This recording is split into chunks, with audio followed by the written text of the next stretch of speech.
Absente de l'évangile de Marc, appelée la mère de Jésus au début et à la fin de celui de Jean, Marie n'est présente que sobrement dans l'évangile de l'enfance de Matthieu, plus largement dans celui de Luc.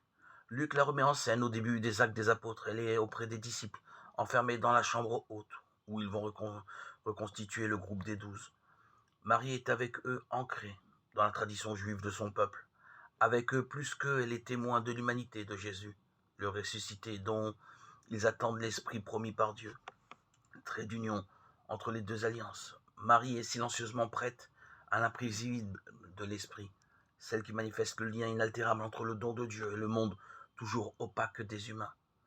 Dans les Actes des Apôtres, Marie se tient dans la chambre haute avec une communauté chrétienne en attente de l'esprit promis par Jésus, Luc 24, 49, et avant lui par les prophètes d'Israël. Prière et don de l'esprit vont de pair.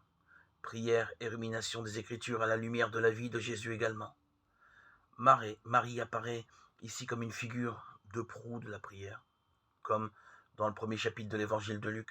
Elle est le modèle de tous ceux qui gardent et méditent en leur cœur la parole et les hauts faits de Dieu.